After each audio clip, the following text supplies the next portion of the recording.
我觉得呀，现下当务之急是盐的价格上不来。你再这么拼下去，这什么时候是个头啊？我想把四川的盐给运过来。四川的井盐啊，固然便宜，可你们现在打的是价格战了。难不成你想贩运私盐？天下盐，天下人吃，也不算什么贩运私盐吧。这要是放在几十年前，他说话这是大不敬。你不怕掉脑袋啊？再等个5、6天，我的本儿可就赔没了。我们在商量事儿，你进来干嘛？我都要当寡妇了，我还不能进来啊？哎呀，你先别说话，听我说。爹，明儿你自个儿回山西吧，贩盐的事儿我陪着他干。胡闹！我回去我能踏实吗？这儿女的事儿，就是无债不来。你这儿一个，我那儿一个。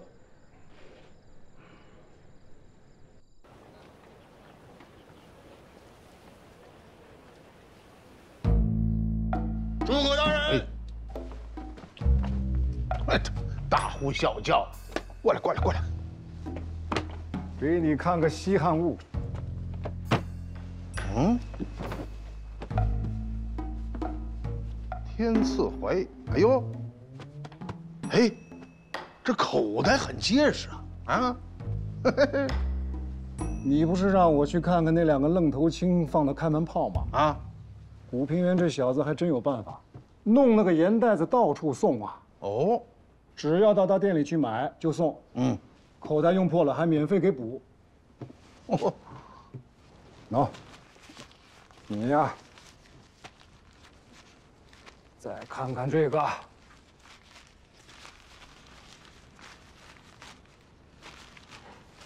哎呦，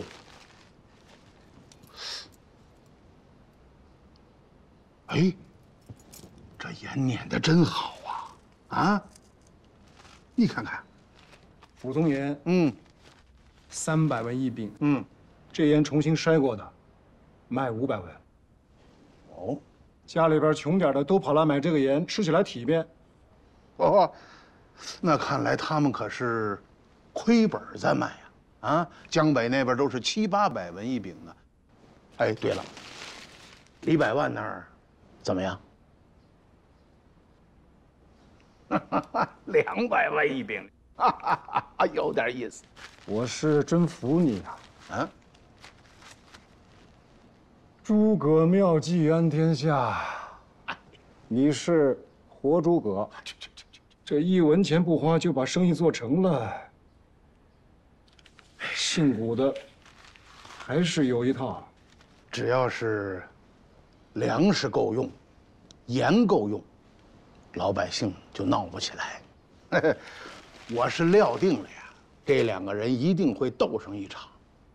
不过现在，谁输谁赢还看不出来。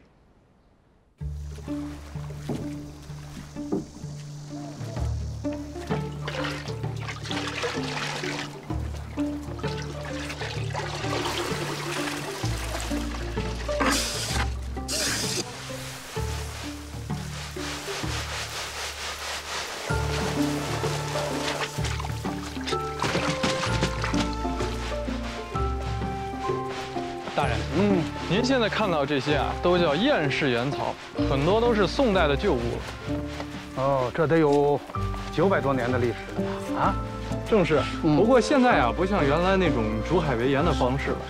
您看那头，都是用这个经过太阳晒干的海滩泥浇上海水，过滤成高盐分的卤水，再把那卤水啊倒回到这槽子里，经过高温的暴晒蒸煮，最后制成盐吧。哦，那这些是多大一片盐田的产量啊？不到4亩吧，这是2淮一带最好的盐田。哦，出来的盐味道鲜美，产量也高。哎，这些都是专门的盐工吗？那些老师傅是，其余的年轻人都是一边学习一边带徒弟，还是缺人手啊。哎呦，这工钱有多少啊？每个月4调，吃住瞧病都管。哎呦，这么毒的太阳，这工钱可不多呀！啊，可以再涨涨。大人说把你们的工钱再涨一涨。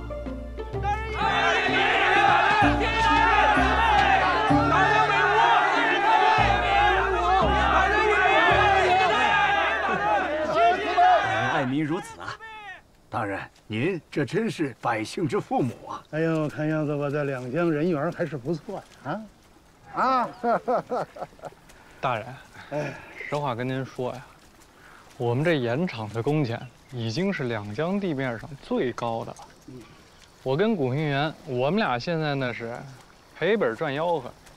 您要不帮我们再把盐场的税往下降降？哦，盐场的税很高吗？我怎么不晓得？1个月40万两，您还觉得不高啊？40万两，哎呦，说起来真是不高。40万两能干很多的事情啊！我刚刚奏请了朝廷，让朝廷减免了两江2年的税赋，这些钱也是为了给两江增加活力。你们在这儿是不知道，我在南京城里啊，就觉着一天比一天繁华。将来好好的给你们2个人许功。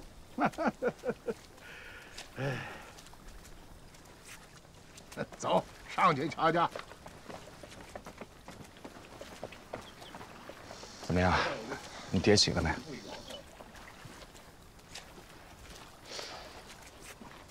我琢磨，咱要不再涨涨价？天天被这老家伙忽悠，我心里实在是不甘心。行了，你涨我也涨。我以为你得求着我呢。我凭什么得求着你涨？行，那你行，我也行，咱俩看看谁先把谁撂倒。哎，来，各位大人，赵新阳进了，赵新阳进了。哎，李公子，来啊，顾先生，来，照个西洋镜啊。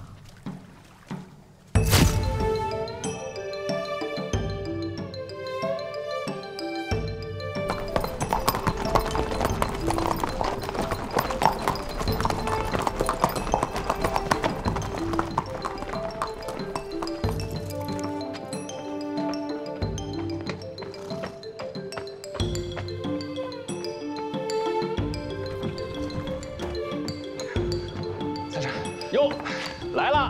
哎呦，古兄弟现在名声越来越大了啊！我在江浙天天听你的名号，你可真厉害。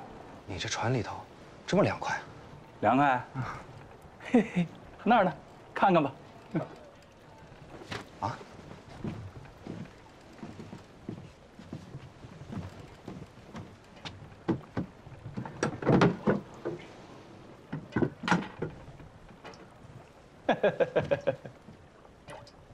哎呀，你这个治病的方法好啊！哎呀，我说财神呐，真把自己过成神仙了。哎呦，什么神仙呀？这有灵为神，无事为仙。你说这我能做到哪点呀？你别抬举我了啊！赶紧坐下来吃点这莲藕、果子，都是刚在冰上镇过的，落落汗。咱们一会儿喝酒。酒先不用喝，那个船都到了吗？看你这急脾气，嘿嘿，早就给你准备好了。16艘船，1艘都不少啊。得亏我有个票号，这常年运生丝需要包船，你换个人，真不一定能拿得下来。如此，多谢了。行了，快坐。我听说最近这两江一带因为盐田的事儿，这人脑都打成狗脑子了。你可千万不要太在意成败，依你这个年纪，已经能跟李百万一较高下了，这已经非常了不起了。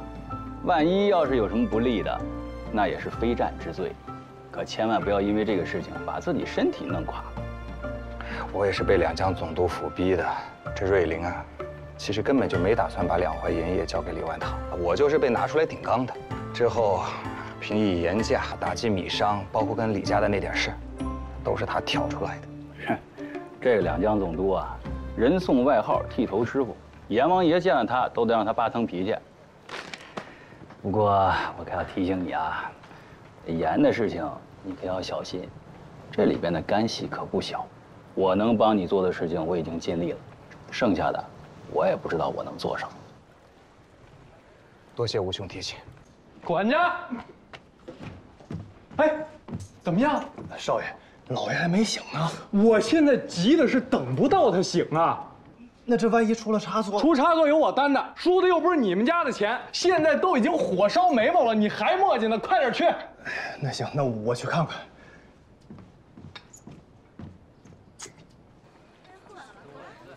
总督大人说这盐场的税啊，一刻都拖不得。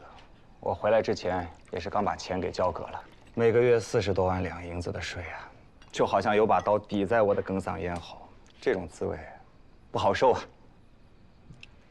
行了，不说我了，说说你们吧，生意出什么问题了？我们这些人啊，做生意没问题，问题是，现在这个盐价太低了，税还这么高，您就是有一个银矿，也架不住这么烧啊。哎，我看天津这2家绸缎庄就不要了，占我那么多钱，利润又微薄。哎，少爷，一年几10万两银子的收入，您叫它微薄？您是不是不懂“微薄”2个字怎么写呀？我肯定比你懂。铺子关掉了，再盘一盘店面和存货，最少又可以多几10万两银子入账。你让不行啊！这等老爷醒了，我可怎么解释啊？李家现在是你做主还是我做主呀？肯定不是我做主啊！但您这么把这甜银子，它什么时候是个头啊？您还不如把钱拿出来给那些当官的，自己还能落得多一点，事儿办起来也顺利。我把这些钱给这当官的，他能不收我盐场税钱吗？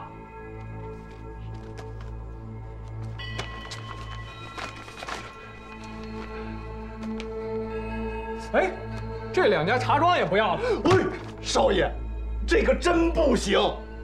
老爷是做什么买卖，您也知道，您不能为了个盐场，您把它的根儿给刨了呀。您这不是，哼，这不是败家子儿吗？你是不是要说这个？少爷，我说这话没别的意思。我管你有没有别的意思。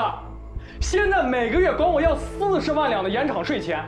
我人吃马喂，招伙计，请老板，到处都在花钱，每个月贴多少钱出去？我爹醒了，发现这盐田从我手上丢了，你觉得他会怎么想？我就得老老实实的回京师去读一辈子书，这辈子都不能和生意打交道了。所以这场仗我告诉你，我必须得赢，懂吗？老爷醒了，老爷醒了，老爷醒了，老爷醒了。来，先喝酒。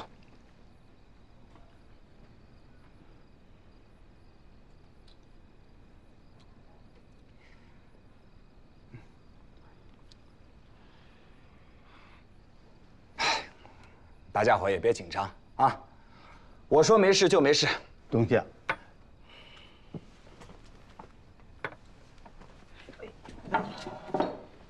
哎，涂老伯，你这是干什么？您一定要给我们交个底呀！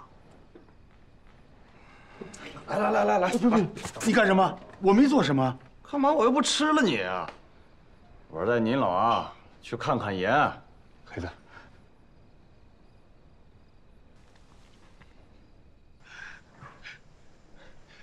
爹，我是李进，要不要喝点水呀？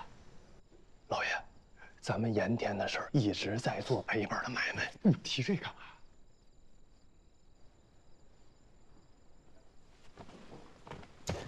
哎，行，来。老爷子大病一场，别说卖不卖铺子，就是全部家当换我爹一条命，我马上就干，别再提了。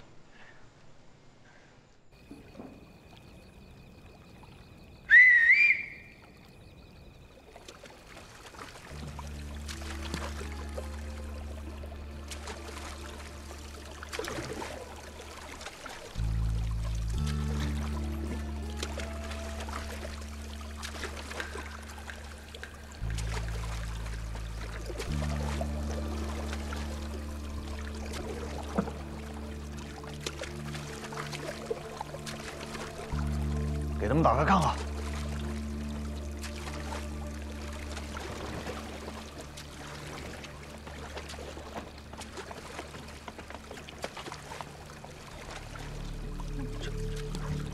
看仔细了啊！喝什么？走。这么多盐呐，是，怕是比咱们的存货都多呀。是。东家，这盐是哪儿来的？告诉他们吧。这些啊，不是两淮盐场的盐，这是川滇地区的井盐。哎呀，用马帮和水路运过来。种子呀，这是。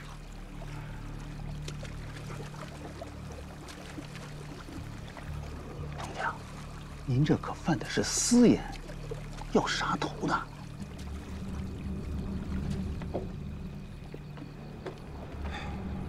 诸位，生意做到这个份上，谁不是提着脑袋在干？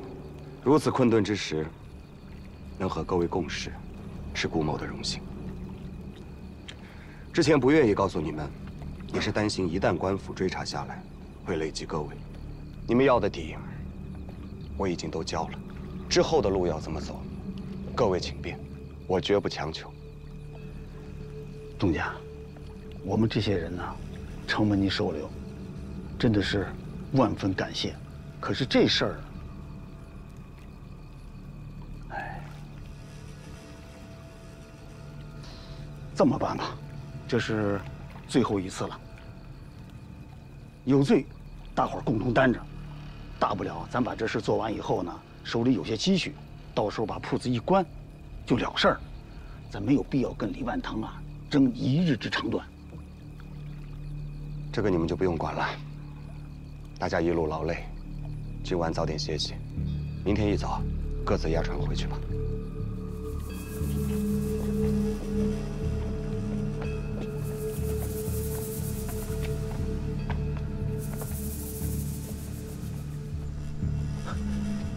公子，查到了。说，兄弟们在盐业工会的各家盐铺蹲守了很久，发现天不亮的时候，他们就开始进货，用大船从码头运来。兄弟们跟踪那船，发现那根本不是本地的盐，大多是四川的井盐。井盐？运了多少次？昼夜不停。上一次16艘大船，井盐比咱们便宜1半多，难怪他们能撑下去。说了，他敢跟我打这价格战，我得靠卖铺子才能挡得住。他毫发无损。去叫管家。好。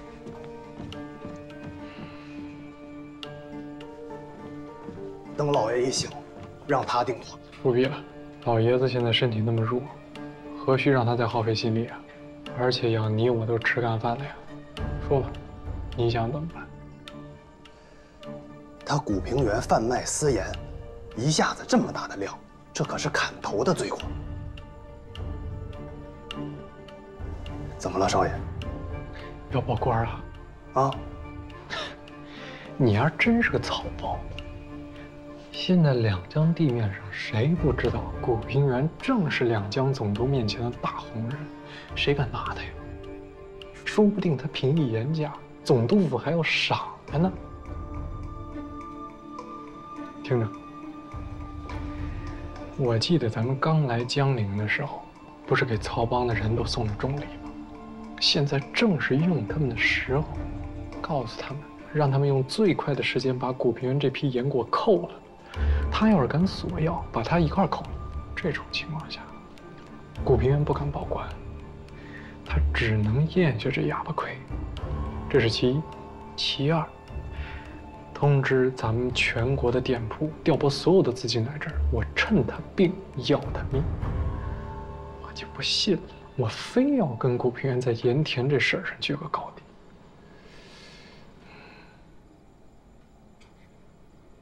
马上去办。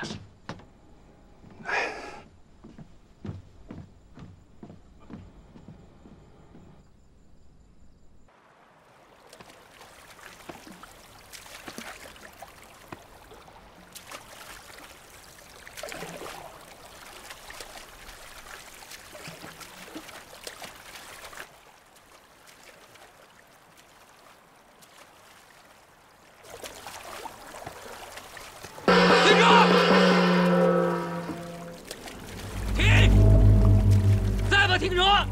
我杀你们了啊！诸位，这是什么意思？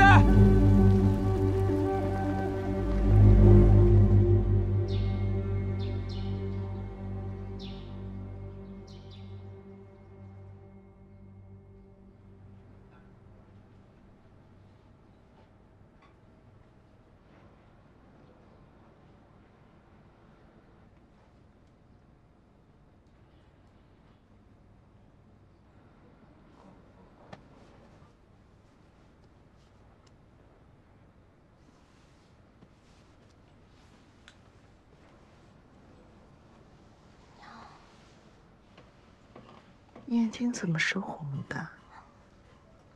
昨天没睡啊？我大概是太困了，睡着了。都睡了多少天啊十几天吧。娘，你是真的醒了？这些天我知道。你在给我擦身体，然后给我喂药，但我就是睁不开眼睛，我连手指尖想动一动都不可能，就像虫子困在胶水里，我使劲的喊不行。后来我跟他说，我说，好歹你得让我去跟他们告个别。他不吭声了，我就觉着我可以动了。他是谁呀？他可能是老天爷，也可能是一个读过书的先生。管他是谁呢？娘，您这是做噩梦了。孩子，你不懂，醒着才是做了一场噩梦。睡着了，我就清醒了。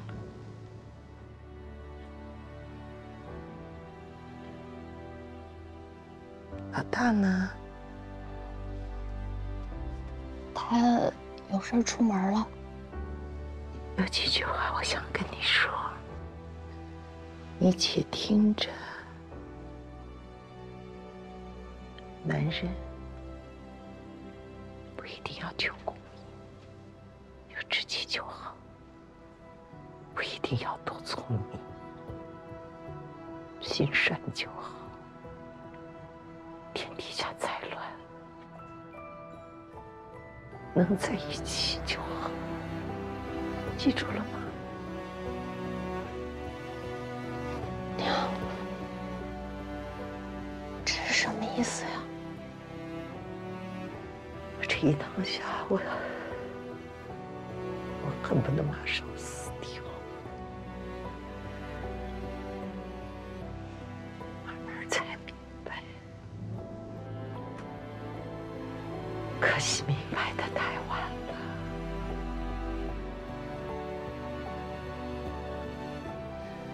爹，您到底因何突然病倒啊？这就是命。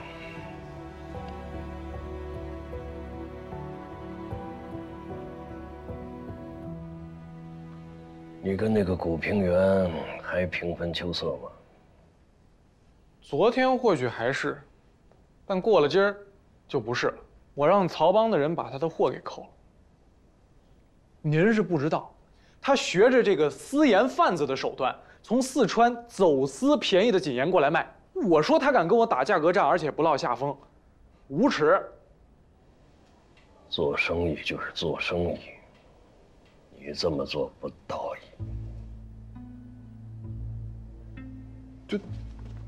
爹，您为什么突然给我讲道义？不是您教我的吗？说要讲道义，那就甭做生意了。说天底下最重要的事儿要把事情要办成。您干嘛突然说道义啊？而且为什么突然对他这么慈悲？盐业是两淮的咽喉，我虽然全部拿下，但也没想着全部占为己有。你也不要有这种期望。一旦断了两淮的生机，我们家就成了众矢之的。孩子，做生意不能太慢。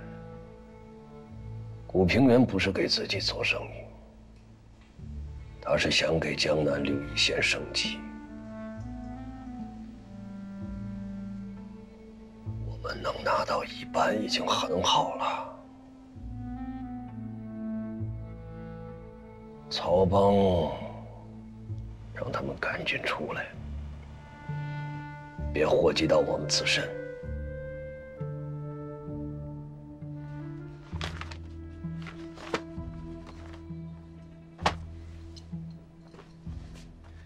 请父亲大人早日养好身体，早些接过儿子手里的生意。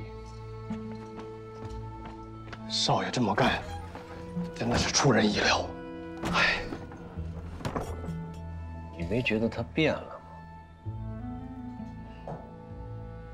而人呢，手里有刀就想杀人，有了权就想做事，有了钱，天底下就没有他不想去的地方。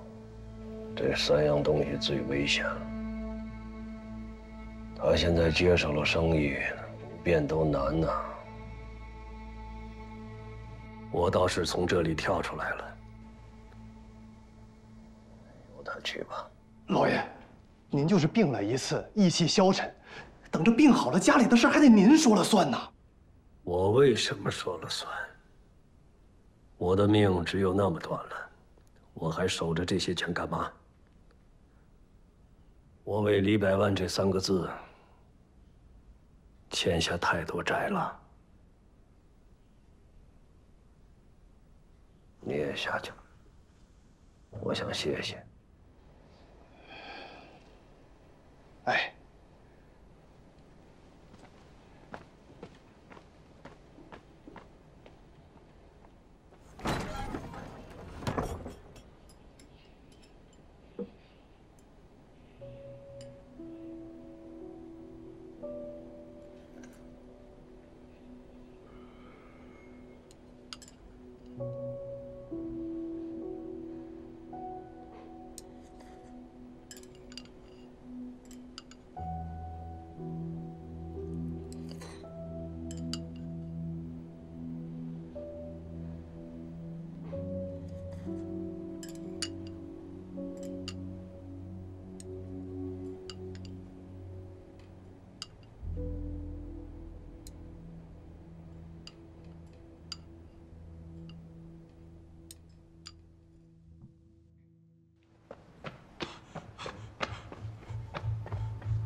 顾先生，船被扣了！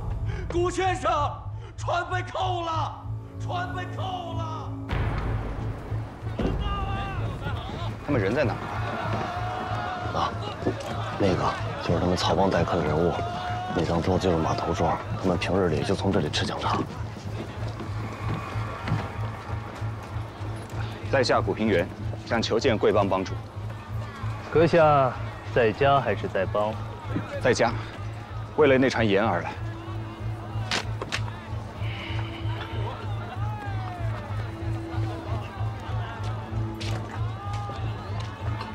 没事吧？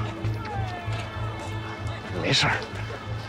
要真有事儿，我学赵子龙7进7出也把你救出来。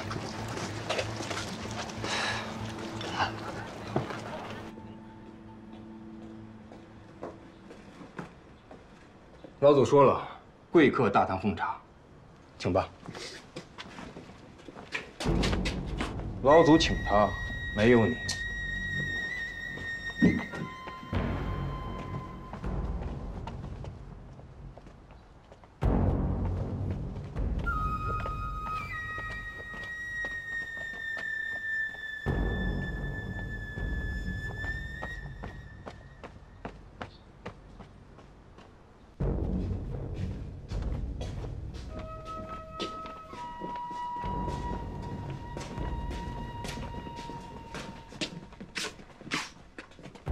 请。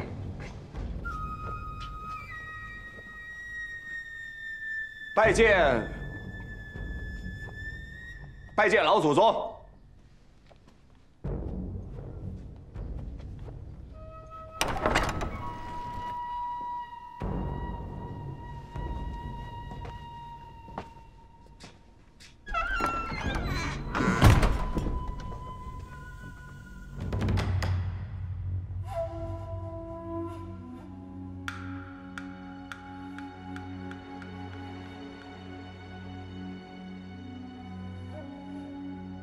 这船盐是你的？是。贩卖私盐，这个罪过可不小啊。这是官府的事，贵帮有话直说。痛快。曹帮运河上几十万的弟子，最近也是少吃无穿，挺苦的，所以想找老板借点钱花。咱们有2个办法，你选一个。 往后你再运私盐，利润上，我们曹帮要多分3成。我们会保证把你的船顺顺当当的送过去，大家做一个长流水的朋友。要么就简单一点，你拿出2000万两银子，把你自己的命买回去。明着绑架呀？不怕我报官吗？报官？如果犯私盐这事， 不怕见官的话，你就报嘛。那我也告诉你，钱我1分都不多加，你要绑就绑吧。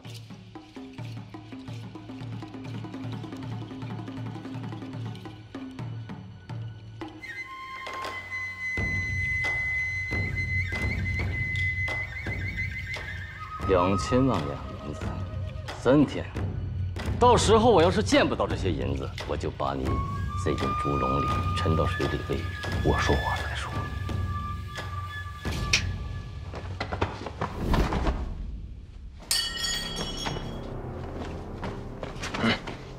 老祖有老祖的规矩，闯法堂，不想活了吗？我管你什么堂！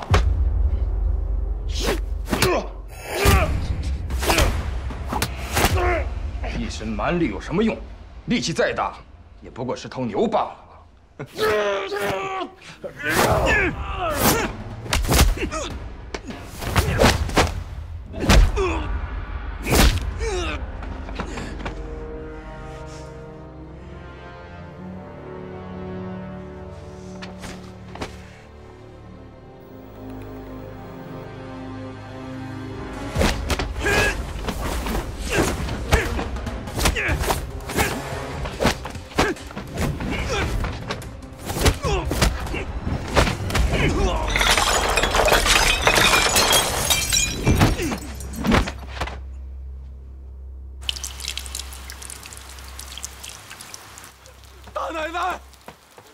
顾先生被扣了，大奶奶！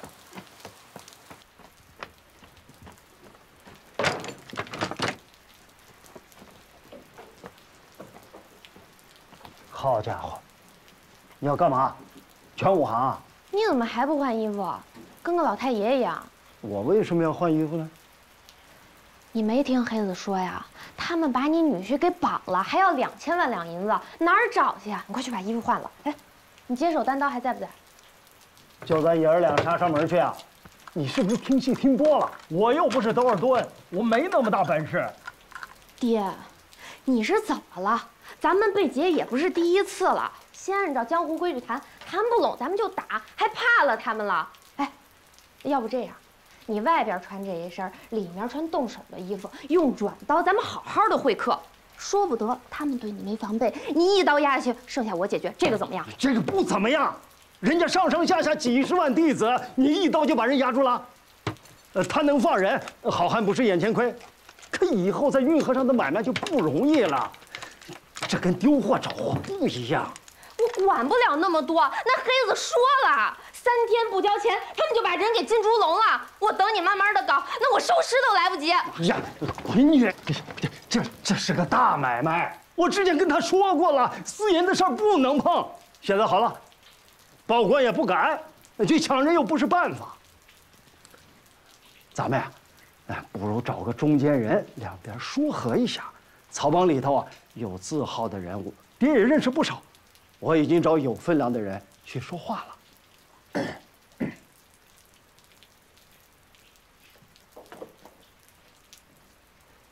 你进来干什么？你不好好的养伤？我走的时候，古平让我去请个人去救他，人我去找了，但他不在。我是想问问，要不我再跑一趟？你这个孩子，他让你找谁呀？你怎么不早说呀？你看他干什么？快说呀！人命关天。是九山营里一位姓苏的姑娘。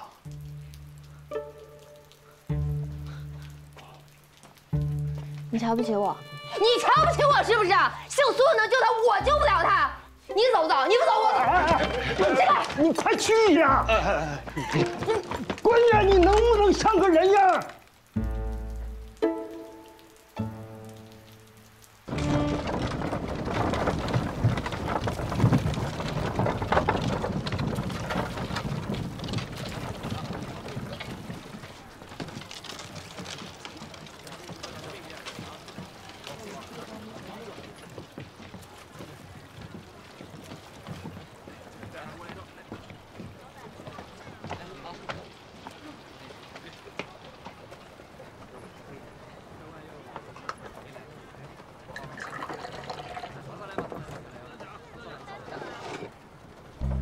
一路香烟往上升，三老四少坐堂中，弟子上香把祖请，请出祖师潘乾翁。二路香烟举在中，三老四少喜盈盈。师长迎来上面坐，弟子上香把礼行。请问尊姓大名？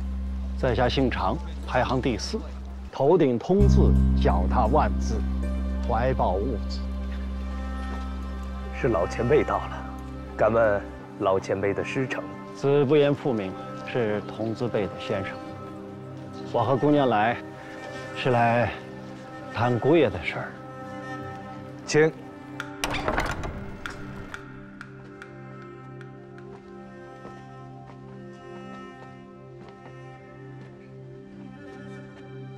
龟老大，常四有礼了。四爷。你找的通字辈老先生跟我说过了，你是要救你的姑爷古平原吗？正是。许他在运河上犯私盐，就不许他给和尚的兄弟们分点余润，这太不像话了吧？怎么，我们就要不得他的钱吗？要钱有要钱的规矩。我姑爷是受两江总督之命，回府两淮盐场生计，并非私人贩盐。贵老大，请明鉴。你别拿那个两江总督府来压我，他们讹金子尿银子，放个屁都油裤裆。我曹帮上下的弟子，那跑坏了鞋都得自己买去。不服气的话，你们可以去报官呢。我看这事儿闹大了，谁敢管？我曹帮手里还有乾隆爷赏的龙头棍，真闹起来，大家不妨去衙门里面说说道理。通字辈的老前辈，上上下下几十万张嘴等着我背，哪来那么多老前辈？你现在赶紧回家筹钱去，听明白了？说你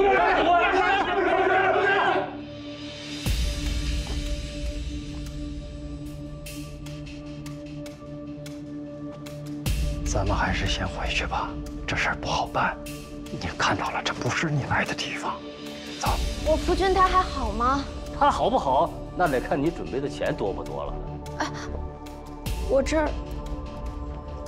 儿有一个价值100万的簪子，我先把它压在老大这儿，你们能让他吃得好一点吗？哎呦，闺女，不行啊，那是价值100万的簪子，我还真没见过，拿来我瞧瞧。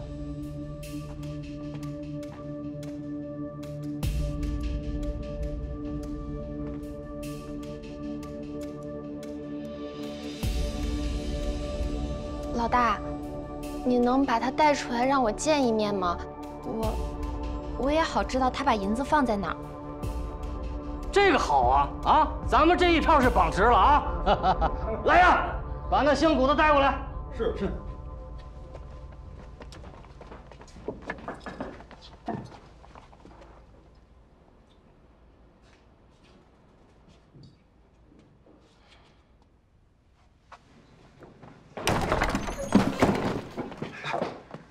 姑爷、四爷，你们怎么来了？苏小姐呢？玉儿担心你，那我们就先来了。我跟爹豁着命巴巴来救你，你上来就问他？不是你们来有什么用啊？这事不是你们能处理得了的。我不担心你吗？我为什么不能来？哎呦，行了，别吵了。我说你们这公母吵架都吵这儿来了。你赶紧问他银子在哪儿呢？没钱。什么？没钱？我看我真是得好好教育教育你了啊！来，用铁砂把他琵琶骨穿了。啊，别，哎，有话好。你要穿他琵琶骨啊？对呀，我就当着你的面给他穿。您听我给你讲讲这簪子哪儿好？对呀，你给我讲讲看。哎，你看，就别动！你们再乱动乱说，我就把他右琵琶骨也给穿了。